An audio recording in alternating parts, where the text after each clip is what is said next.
What's going on, everybody? This is Jeff the Altcoin Buzz. Today, Bitcoin does it. It hits an all-time high again, $12,000, sitting at 12,022. Just crossed the threshold. I'm sitting here watching it, waiting for it to happen, and it happened. Let's go ahead and refresh the page to see if it's still at 12,000. Yes, it is. So, about this, Bitcoin hitting $12,000 is exciting, but also we don't want Bitcoin to just start really barreling ahead, because it's going to create instability, and we want sustainable growth. So Bitcoin kind of incrementally going up is a good thing. Don't get me wrong, I love to see Bitcoin go up, and I love to see it get to $40,000 as soon as possible, as much as the next guy. But realistically, we want to see a more sustainable growth, and I'll tell you why. And I'm going to agree with Michael Novogratz on this. Hedge fund manager. Give us the other side of the Bitcoin argument. Please. I mean, as an investor. So, hedge fund manager Novogratz worried surging Bitcoin price may attract government regulation. So he's saying that a powerful Bitcoin price is going to attract some government of regulators into the equation. And if you don't know who Michael Novogratz is, he's Galaxy Investment Partners CEO, all right? He's also a major investor in Ethereum, major investor in Bitcoin, and he's been into Bitcoin and cryptocurrency since, I want to say, 2013. This guy knows what he's talking about. So come on here to CNBC and check out what their conversation is about, or just type in Novogratz worried about Bitcoin price. Anyways, back to the Bitcoin price hitting $12,000. All right. So if we just look at the 1 month, you can see that, yes, this is the all-time high.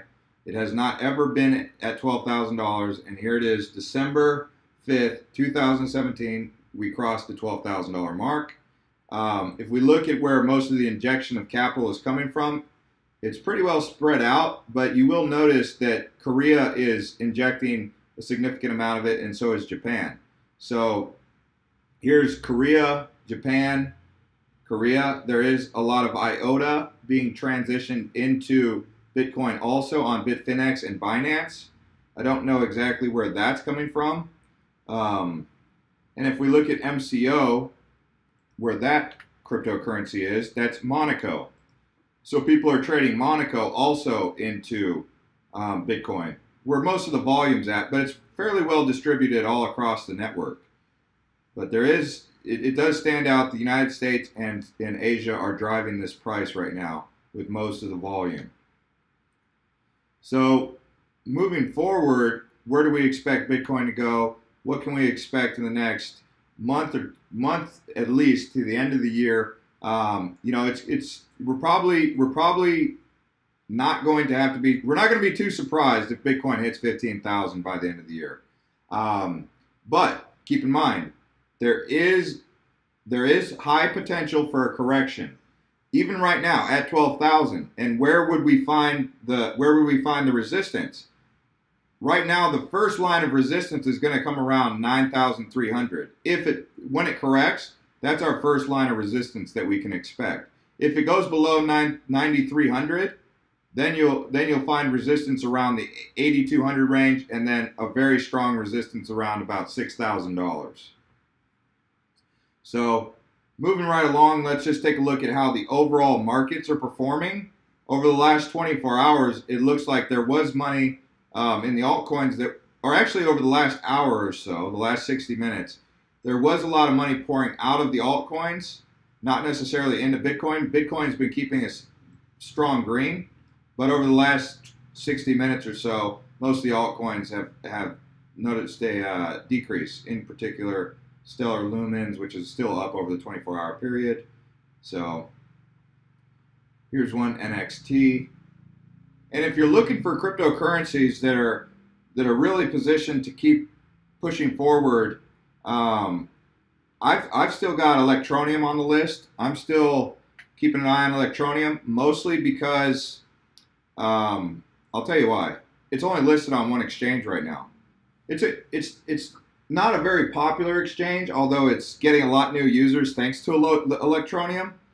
But this cryptocurrency, once it gets on Bitfinex, Binance, Poloniex, Bittrex. It's and the ICO coins come into circulation. It'll be interesting to see what happens. But right now, Electroneum, man, it's got some legs to move. So keep an eye on Electroneum, even at these prices. As you know, if you're following these videos, you know we were talking about Electroneum around about, well, we were talking about it at 2 cents, 4 cents. First time I really started talking about Electroneum was around 2 cents. I talked about it again at 4 cents, and you know I've been excited about it even here at 10 cents because I think it's still got a lot of room to go. So keep an eye on Electroneum. As far as other cryptocurrencies that we're watching, Ripple is about as flat as can be, and I just don't know how long it's going to continue to be flat because I just think that it's got to get going at some point.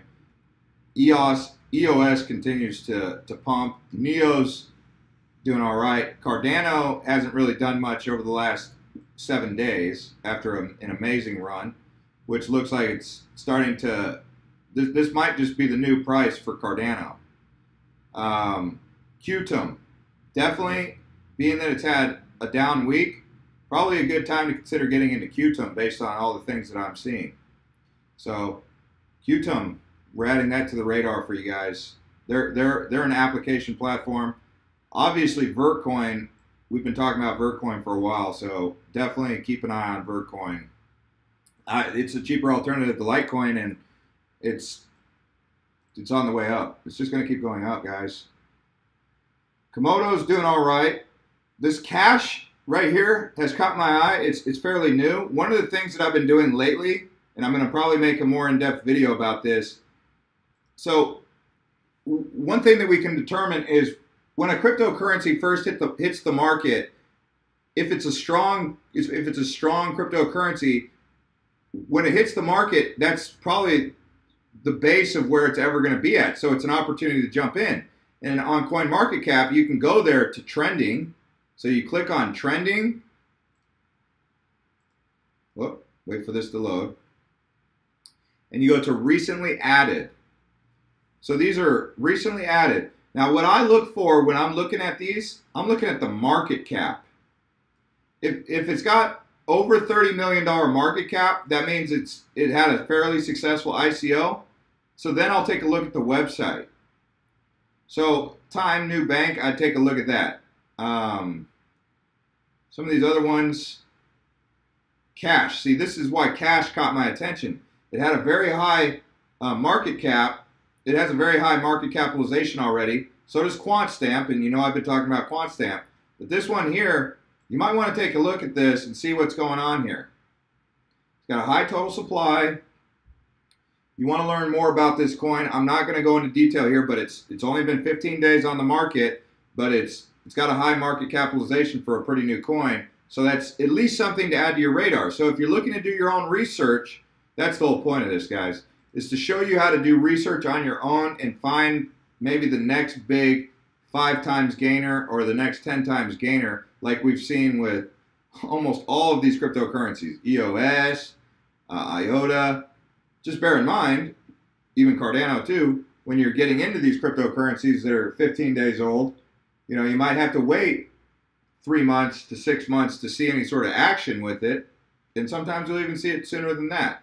But that's kind of the factors that we look at. Anyways, guys, this is a short video. If you're new here, subscribe to this video. And if you've been subscribed and you like when we talk about news like this, Bitcoin at 12,000, go ahead and click the bell next to the subscribe button. We'll see you next time.